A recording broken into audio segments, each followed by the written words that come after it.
I think there are so many people out there who are picking the wrong partners because of their relationship to alcohol. And then fast forward 2, 3, 5, 10 years, they realize that partner that they picked isn't right for them.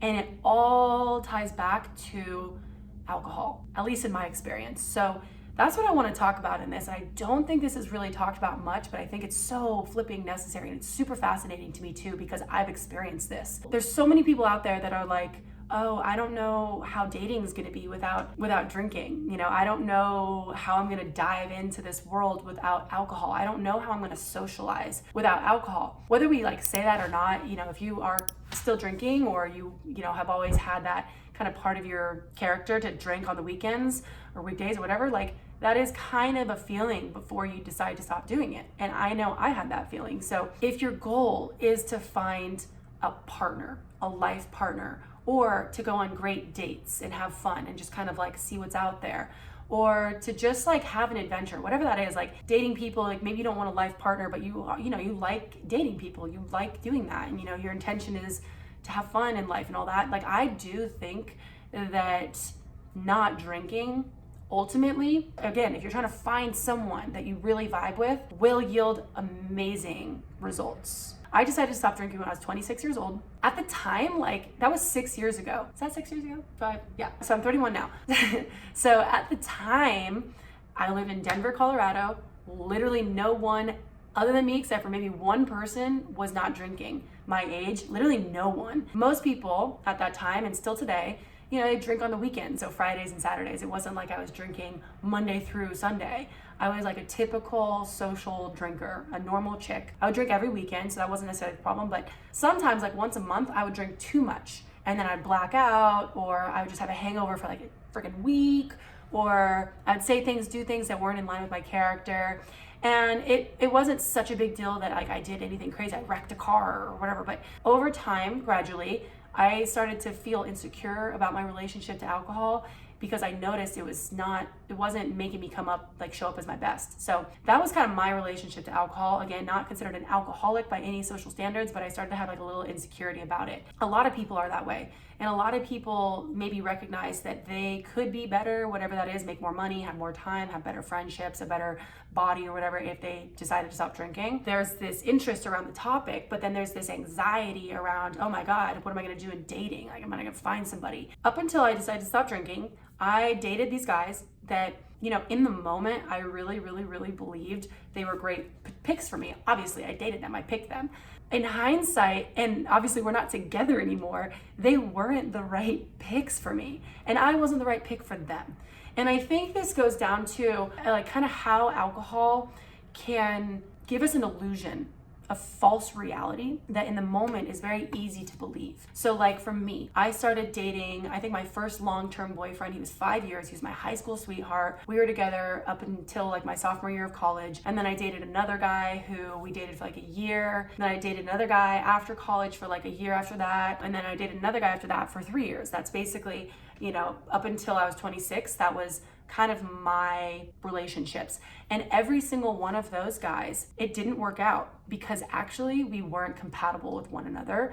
But because I was drinking, I felt like we were. And so if we kind of take a step back from alcohol and just like look at why it's used in society in the first place, like separating ourselves from it, you think about events, and like alcohol is placed at events to kind of lubricate people there, to like essentially make them less awkward, more open, let's say, to talking to you, and like reduce anxiety, reduce social awkwardness, all that kind of stuff. Like alcohol is placed there so that people feel like they can talk to one another, and it kind of lubes the whole thing up. And then if you think about it too, it's like when you're nervous, you drink alcohol, it chills you out a little bit, take a shot, right? If we objectively can look at that, then we think about how alcohol might play a part in us picking a partner or in dating, and how that might long-term kind of screw us over. I would go on dates with these guys, right? Like I would just like meet them in the wild. I know a lot of people do Hinge and dating apps like Bumble. I think Match.com is still a thing. Like you go and hang out with them. And in our society, usually if you're going on a date with somebody, that incorporates a glass of wine, a beer, a mixed drink. I was always the mixed drink type, you know, vodka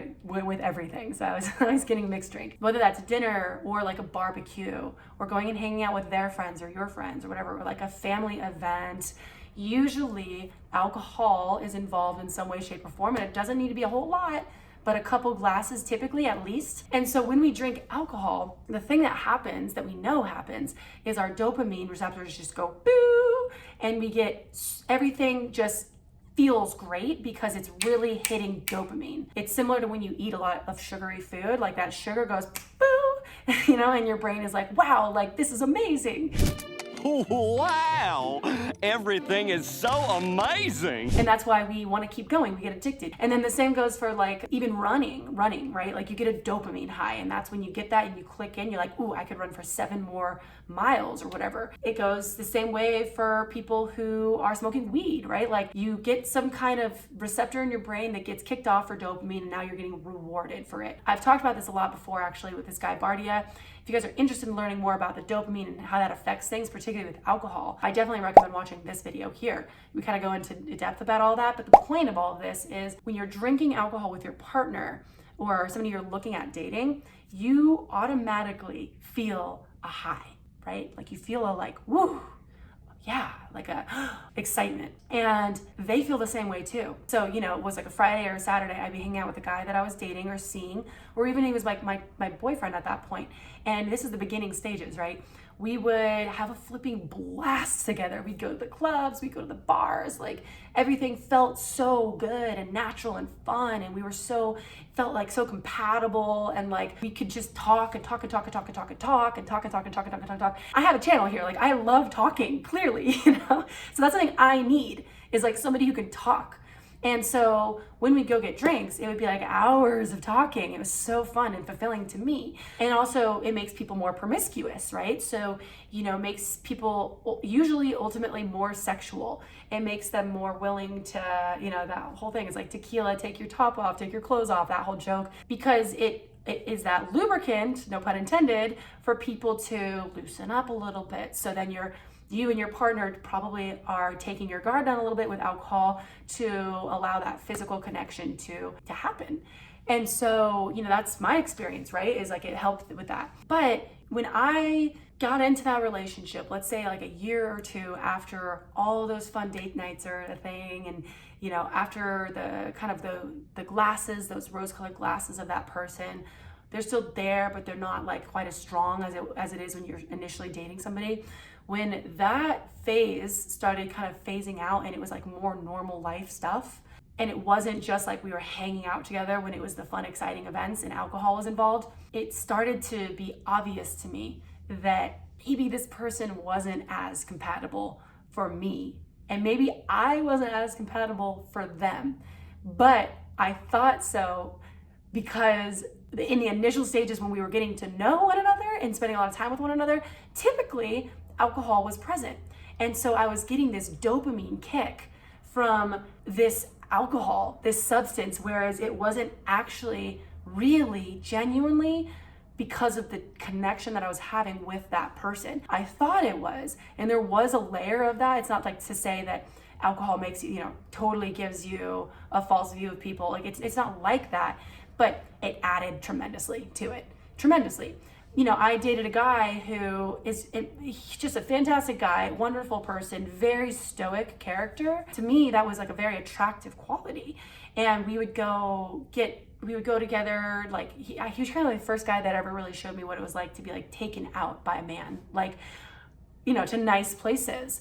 And he would take me to the nicest restaurants and the nicest bars and really would like treat me. And we would go and get these drinks together. Old fashioned. I started getting introduced to old fashioned. It felt really fancy. It felt very like, ooh, bougie. We'd like get dressed up and like go sit at these rooftop bars and like talk over these drinks.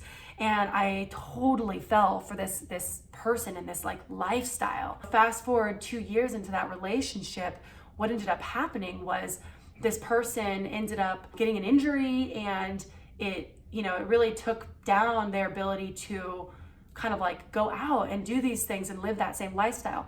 And what that meant was we stopped kind of like going out and getting the drinks together and doing all these things, and we could still stay in and have drinks and whatnot, but it took away kind of this facade that I had of this person where we were so alike and so compatible and so connected. It showed me that like what it really was to hang out with this person day in, day out, day in, day out. What I realized was we weren't very compatible at all. And probably a lot of reasons for what he would say about me. I'm sure there's a million reasons that he came to realize, but particularly about me, to him, he's very stoic. Like, he's a very quiet person, actually. And while when I was initially getting to know him in the first year and all these things, like, we would drink and I would find that so like sexy and so like masculine and so just like, ooh, that's like, you know, that is hot. You know? The reality was, a year or two into that, once those goggles came off, it wasn't compatible, because I need somebody who can talk, and like, I throw the ball, they catch it, they throw it back. Or like, they bring topics to me and we talk. I'm a talker. That is how I connect with people. And then the other side of it too is the sexual chemistry wasn't as strong, because when you remove, like, if your basis of getting to know somebody usually involves alcohol, usually that's going to mean, typically, not everybody, the relationship is a little bit more sexualized, because alcohol just does that. It makes you have more energy in that way. It makes you looser. It makes you a little bit more able to have that kind of relationship. You know what I'm saying? And so without that, the sexual chemistry, then, when you're not drinking, you got to really see what it is. Like, do y'all actually have the same sex drive? Actually, really? On the week over week, month over month? Or is alcohol kind of necessary to kind of bring that out in certain people? Or does that, you know, like, when alcohol is removed, do y'all have the same compatibility in terms of sex drive? You know, the whole thing with this is, like, I think for anybody that's really considering life without drinking, but they're concerned with how they're going to find their partner and how they're going to socialize, I think actually it might be doing you a huge favor if you remove alcohol and pursue somebody without alcohol. Because when it's just you at a table and another person at a table, and you're not drinking, you're not, you know, at the end of the day, alcohol is a drug, just like weed, just like Coke, just like sugar. You know, alcohol, all judgments and opinions on it taken out, it is a drug. When you think about it like that and you remove it from the situation, what that means is you can actually get a vibe for what that person's vibe is and what your vibe is. Like, what do you actually feel about this person? When you sit there, can you talk with them? Like, ideally, the person that you're picking, you can talk with for hours.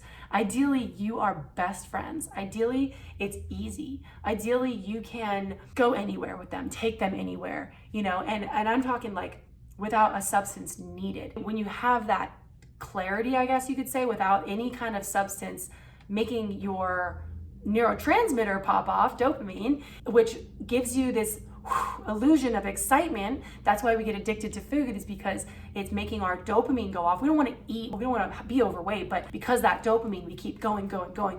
So it's tricking our minds. So without alcohol doing that to our minds, having a conversation with a person, getting to know a person, you can feel if it's right.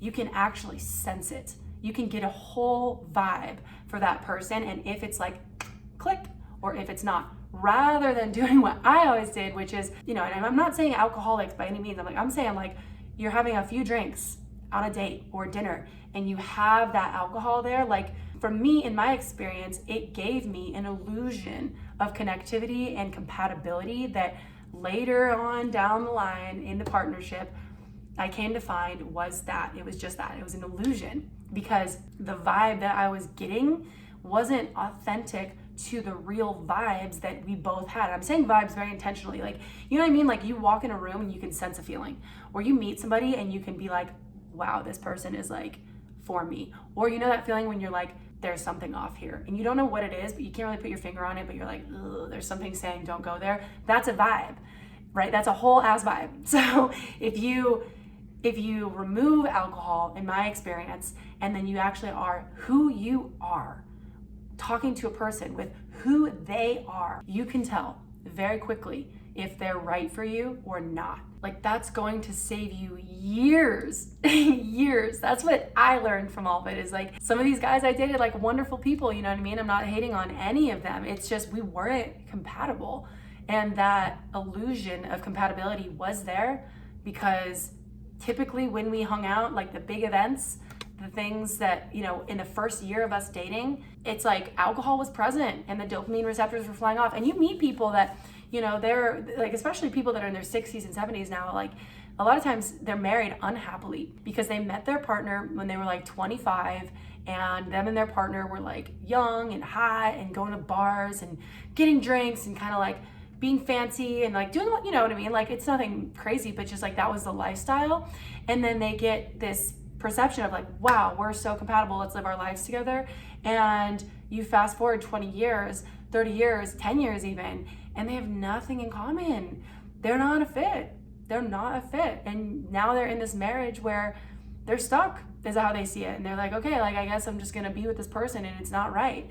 Whereas they could have just had somebody that actually was really compatible to them, their best friend, the person that, you know, there's no necessary substance needed to like be a best friend, to be able to talk for hours and hours and hours and be together and hang out together, and it's easy and all those things. So the other thing I want to say too is like, make this very clear. I don't drink. I decided to stop drinking. Oh my gosh, when I was 26 years old. But about 80% of people in my life still do drink. So as I'm saying all this, I don't believe that it's like everybody should decide to stop drinking. You know, I'm not saying that alcohol is terrible and everybody in society should stop drinking. Like, no, I think to each his own. I think everybody needs to have their own relationship with whatever vice it is that they choose to use or not. But, you know, if you are considering life without drinking, or you're in that space and you're having difficulty or whatever you're feeling like, I do actually think that not drinking is, in the long run and probably in the short run, going to be way more beneficial based off my experience than it might seem. It's because you're going to be able to sense the vibe. You're going to get a feel, and you're going to know way more quickly if this person is compatible to you and if it's a right fit on an authentic level, not just because your dopamine receptors are shooting off. It's like, do they make your dopamine receptors shoot off versus the alcohol that you're drinking? So guys, I talk about this stuff a lot. I love talking about all things human optimization, exploration, life hacks, all these things. Like, our reality is so much bigger than what we've been taught and told and sold. And something I've been so fascinated by has been this food system, our healthcare system, but also big food, big pharma. I talk about the carnivore, animal-based lifestyle quite a bit, coach people on that. But if you are invested in that lifestyle and basically improving the way you look and feel and act and just changing your realities, the biggest hack I've ever found is deciding to stop drinking. For sure, hands down, bar none.